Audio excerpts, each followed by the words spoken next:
Hello everyone, मैं अनूप चौधरी स्वागत करता हूं आपका अपने channel study with Anoop Chaudhary में। देखिए, मैं आपको कुछ जानकारी देना चाहता हूं यूपीएसआई के बारे में। यूपीएसआई के लिए घोषणा तो हो चुकी है, लेकिन आएगी कब अभी ये कंफर्म नहीं है। लेकिन जब भी आएगी तो उसका पेपर बहुत जल्दी हो जाएगा। अभी फिलहाल में आचार संहिता लगी हुई है तो भर्ती नहीं आएगी। आचार संहिता के बाद जैसे ही भर्ती आएगी तो उसके तुरंत बाद ही पेपर करवाया जाएगा। मैं आज आपको बता रहा हूं कि Uttar Pradesh police sub inspector का सिलेबस क्या होता है। तो देखिए, Uttar Pradesh police sub inspector को 4 भागों में बांटा गया है पेपर को। सबसे पहले हिंदी, फिर रीजनिंग, जीके और फिर उसके बाद गणित यानी कि मैथ। अगर हम इनकी बात करें तो Hindi 40 number, reasoning 40 number, GK 40 number और बेटा गणित 40 नंबर। इस तरीके में पेपर आता है।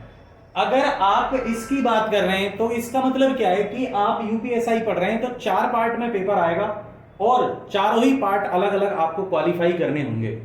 और इस हिसाब से ये 160 कितना नंबर 160 क्वेश्चन आता है।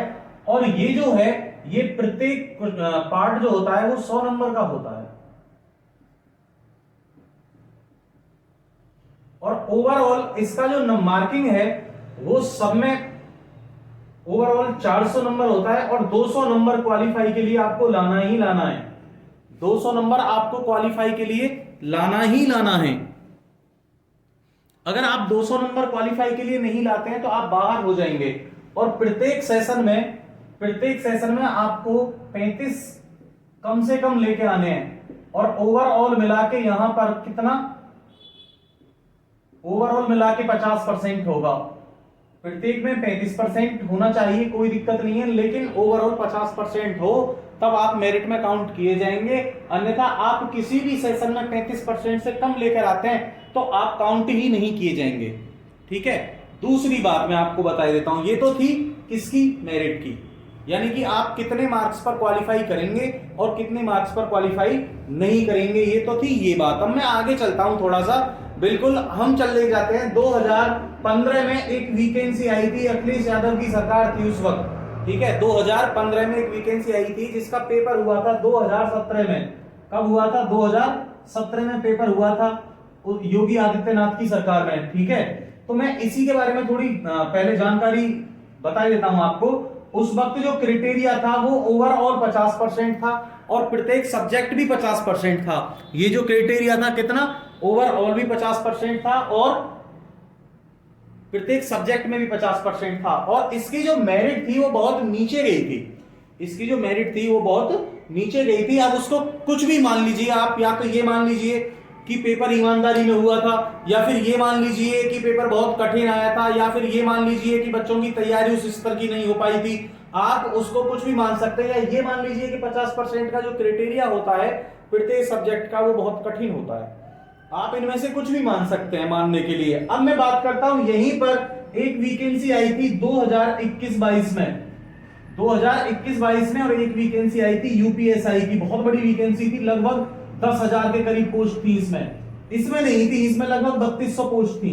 मेरिट फिर भी 300 से ऊपर नहीं थी इसकी, कहां नहीं थी, 300 से ऊपर, यानी कि लगभग 280 तक इसकी मेरिट थी। और इसकी जो मेरिट थी, जनरल की बात कर रहा हूं मैं, और इसकी जो मेरिट थी वो 320 थी।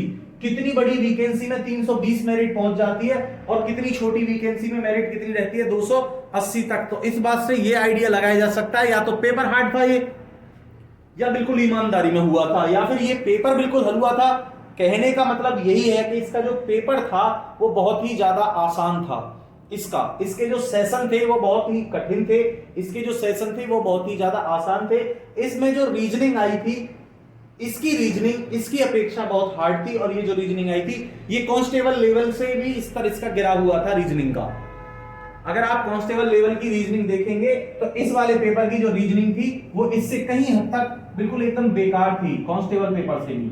चलिए मैं बात करता हूं अब हिंदी की। सबसे पहले हिंदी 40 नंबर की हिंदी और 100 क्वेश्चन आएंगे, सॉरी 40 क्वेश्चन आएंगे, 100 नंबर की होगी। सबसे पहली बात, एक 5 मार्क्स यानी कि 5 नंबर का लगभग 5 नंबर का एक अनसीन पैसेज आप छोड़ दीजिए, यानी कि अनसीन पैसेज आप छोड़ दीजिए, आएगा 3 नंबर कम से कम। 3 नंबर से कितने नंबर तक? 5 नंबर तक, यानी कि 3 क्वेश्चन तो आएंगे ही आएंगे, 5 भी अधिकतम उस पर आ सकते हैं। ठीक है, आगे चलिए, आगे क्या कह रहा है वो। इसके बाद मैं आपको बता देता हूं, वर्णमाला से क्वेश्चंस आते हैं, एक आ जाओ, दो आ जाओ। ठीक है, एक आए या दो आए।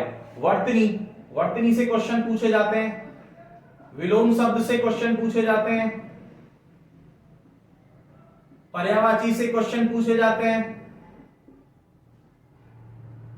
एक शब्द पूछे जाते हैं, मुहावरे पूछे जाते हैं, लोकोक्ति पूछी जाती हैं,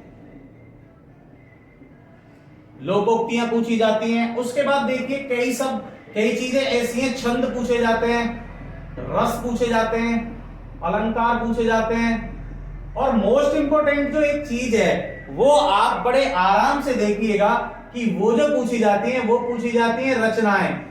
अब रचनाएं तो पूछ ली गई, लेकिन रचनाओं में एक चीज और आपको ध्यान रखनी है, वो क्या है कि वो रचनाओं में ये पूछ लेता है कि कौन सी रचना किसके द्वारा पुरस्कृत की गई है, उसको कौन सा सम्मान दिया गया है, या ये रचना जिसको ये सम्मान दिया गया था किसके द्वारा रचित है। इस तरीके में क्वेश्चंस पूछता है। फिर कभी कभी पूछ लेता है कवियों के बारे में क्या पूछेगा वो, ये पूछ लेता है कि इस व्यक्ति का जन्म कहां हुआ था। ठीक है, या ये पूछ लेता है कि निम्नलिखित में से कौन सी रचना नाटक है या कौन सी रचना काव्य है, इस तरीके में पूछ लेता है। ठीक है, देखिए अब रहे तत्सम और तद्भव, ये भी पेपर में पूछे जाते हैं। अलंकार थोड़ा इस कंडीशन में पूछा जाता है कि बच्चे की सोच क्या है, यानी कि अब अलंकारों को वो इतनी गहराई में पूछ रहा है कि आपको बिल्कुल पढ़ना ही पड़ेगा, डीपली जाके आपको पढ़ना पड़ेगा। क्वेश्चन चाहे एक या दो आए, इस बात से मतलब नहीं है, लेकिन क्वेश्चन आएगा।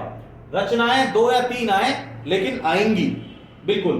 तो आप ये जो सारे टॉपिक हैं इनको बड़े अच्छे से डीपली से जब आप पढ़ेंगे तब कहीं जाके हिंदी का पेपर होगा। और मैं बता रहा हूं कि हिंदी इस टाइप में हिंदी निर्णायक साबित होगी, यानी कि हिंदी का क्या है, अगर आप 40 में से 37 क्वेश्चन कहीं जाके कर पा रहे हैं, 37 या 38 क्वेश्चन कर पा रहे हैं, तब आपको थोड़ा रिलीफ मिलेगा, क्योंकि कंपटीशन बहुत हार्ड हो रहा है, फाइट है, बहुत बड़ी फाइट होगी यूपीएसआई में। इस बार जब भी पेपर आएगा, जब भी भर्ती आएगी, पेपर होगा तो फाइट बड़ी होगी, और वैकेंसी शायद ही 3000 के आसपास ही रहे, इससे ज्यादा वैकेंसी आने की। देखिए आगे मैं बात कर रहा हूं हिंदी के बाद बात करता हूं मैं जीके की, यानी कि जीके की कंडीशंस क्या हैं इसमें। देखिए जीके पार्ट 2 मान लीजिए 40 क्वेश्चंस और नंबर 100, मार्किंग 35% पे आप क्वालिफाई कर जाएंगे, लेकिन ओवरऑल आपको 50% लाना ही है। थोड़ा इसको डिफिकल्ट बनाने के लिए और पुलिस प्रणाली को जोड़ते हुए, यानी कि पुलिस प्रणाली का मतलब क्या है कि इन लोगों ने थोड़ी बहुलता दिखाई है, यानी कि संविधान और मूल विधि 2 भागों में इसको डिवाइड कर दिया है, इसको जोड़ दिया है 24 क्वेश्चन में।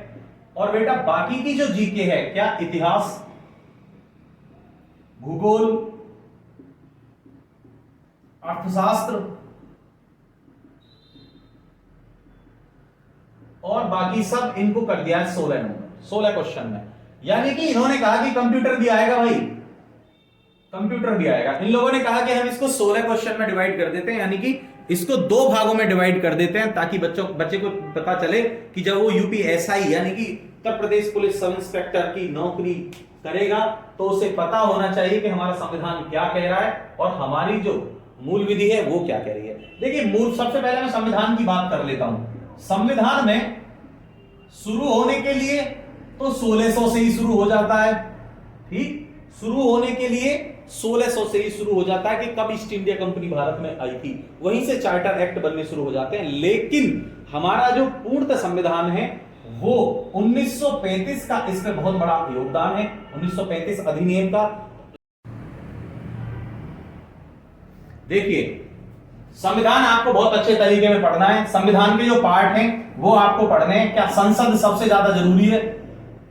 संसद पढ़नी है, न्यायपालिका पढ़नी है, नागरिकता पढ़नी है और मूल कर्तव्य पढ़ने हैं आपको, मूल अधिकार पढ़ने हैं,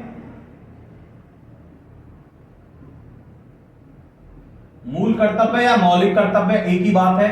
आप ज्यादा इन सब्जेक्ट को ज्यादा बेसिकली पढ़िए।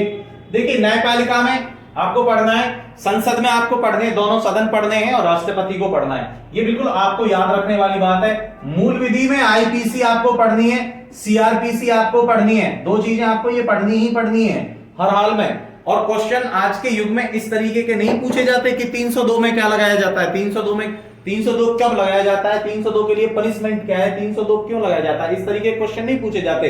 अब कुछ दूसरे तरीके के क्वेश्चन पूछे जाते हैं। अमेंडमेंट कौन से हो रहे हैं, क्या हो रहा है, किसके तहत किसको आईपीसी सेक्शन को किसको चेंज कर दिया गया, सीपीसी को कब चेंज किया गया, कब बनाया गया था, ठीक है, इसमें कितनी धाराएं हैं, इस तरीके में आप इसको पढ़िएगा। देखिए बात करता हूं मैं इतिहास की। इतिहास में क्या है, भारत का इतिहास पढ़िए।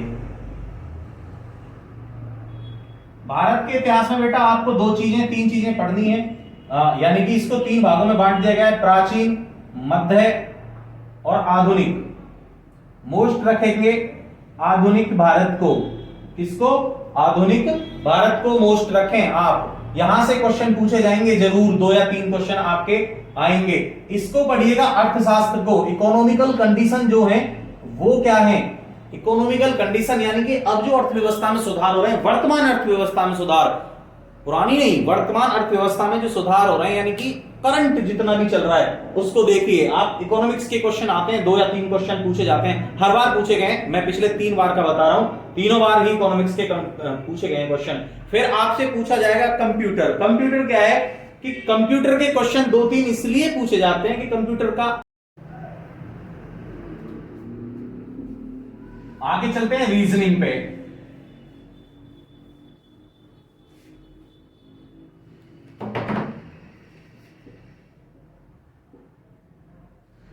रीजनिंग क्या कहती है, क्वेश्चन वही 40-100 नंबर। देखिए अगर रीजनिंग 2017 के हिसाब से आई, जो पेपर हुआ था, तो बड़ा ही बढ़िया पेपर आएगा, मेरिट बहुत ऊपर नहीं जाएगी। और अगर रीजनिंग आई 2022 के पेपर के हिसाब से, तो पेपर मैं बता रहा हूं कि रीजनिंग इतनी बुरी तरह टांग देगी आपको कि आप फिर देखते रह जाएंगे। तो इसलिए आपको मेहनत बहुत ज्यादा करनी है। रीजनिंग में वही अपने 4-5 चैप्टर हैं बाद वाले। देखिए पहेली, बाकी तो सब पढ़ते ही हैं, पहेली आपको पढ़नी है, सीटिंग अरेंजमेंट आपको पढ़ना है। और बेटा दूसरी बात एक और है, कई क्वेश्चन ऐसे भी हैं जो इसमें आते हैं, एक इनपुट आता है, इनपुट भी आपको पढ़ना है बहुत अच्छे तरीके से। शब्द निर्माण आपको पढ़ना है, क्या पढ़ना है, शब्द निर्माण के क्वेश्चन आते हैं, शब्द निर्माण आपको पढ़ना है, ठीक है। ये क्वेश्चन क्या, दर्पण आपको पढ़ना है, दर्पण आपको पढ़ना है, जल आपको पढ़ना है, यानी कि प्रतिबिंब। देखिए मैं अगर बात करूं तो आकृति से ही क्वेश्चन आ जाते हैं, 5 से 6 क्वेश्चन आकृति से आ जाते हैं। लेकिन क्या है, पहेली, सीटिंग, इनपुट, शब्द निर्माण, न्याय निगमन, क्या न्याय निगमन, कथन निष्कर्ष, अगर इनकी बात की जाए तो ये ऐसे हैं कि ये समय लेते हैं, क्या लेते हैं, समय लेते हैं। और ये जब तक आप नहीं कर पाएंगे, जब तक इनकी प्रैक्टिस नहीं करेंगे, अभ्यास नहीं करेंगे। अगर आप रीजनिंग में 35 का स्कोर कर रहे हैं, 35 प्लस का स्कोर आप रीजनिंग में कर रहे हैं और हिंदी में आप 35 प्लस चल रहे हैं, तो आप 70 क्वेश्चन के करीब यहां तक पहुंच जाते हैं। यानी कि आपने आधी से ज्यादा फाइट प्राप्त कर ली है। यहां पर आप इन 2 पार्ट्स में, हिंदी में और रीजनिंग में 35 प्लस कर रहे हैं, तो आपकी फाइट बहुत अच्छी है, आप फाइट में हैं, आप आधा युद्ध जीत चुके हैं, ये मान लीजिए। अब मैं आपको आगे लेके चल रहा हूं, कहां पर, मैथ पर। देखिए भाई यूपीएसआई देंगे तो लेवल भी बड़ा ही होगा, छोटा नहीं होगा लेवल। हाँ, कांस्टेबल का लेवल और यूपीएसआई का लेवल, सिर्फ लेवल बढ़ेगा घटेगा, लेकिन सिलेबस सेम रहेगा। और इतना हो जाएगा कि उसमें क्वेश्चन कितने हैं 150, इसमें क्वेश्चन कितने आने वाले हैं 160। तो देखिए मैथ के लिए मैं आपको बता दूं थोड़ा बड़ा रहेगा सिस्टम, 40 क्वेश्चन 100 मार्क्स। लेकिन क्या है कि देखो आप जब भी पढ़ें तो थोड़ा एडवांस पढ़ लेना। एडवांस मैथ कम से कम 10 नंबर यानी कि 10 क्वेश्चन आएंगे। 10 क्वेश्चन का मतलब है 25 नंबर का जरूर आएगा।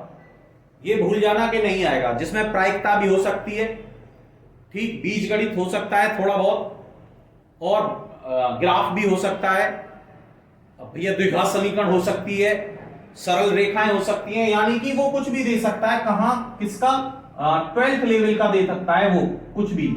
उसके बाद जो चैप्टर बचते हैं आपके, जैसे क्या बच जाता है, नावधारा रह जाती है, रेलगाड़ी रह जाती है, इनको थोड़े बड़े स्तर पे पढ़ना।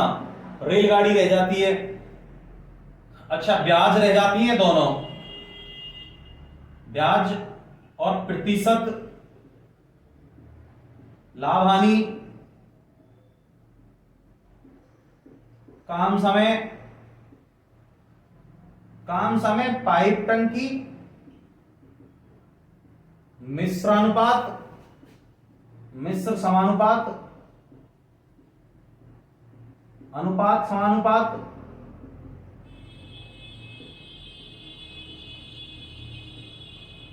ये जो चैप्टर है, और इसमें एक मोस्ट चैप्टर है सरलीकरण। देखिए आप सरलीकरण अगर नहीं पढ़ रहे हैं तो आपकी सबसे बड़ी भूल है, नाम ही सरल है इसका, ये है सरल नहीं, नाम ही सरल है, ये खुद पे बेचारा सरल नहीं है।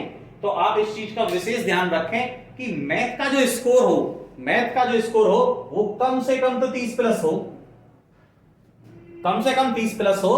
तो हम कितना चले जाएं कि हम चले जाएं 70, हम वहां चले गए 30 यहां चले गए, यानी कि हम 100 प्लस इन 3 में रहें, तब कहीं जाके हम फाइट में आएंगे।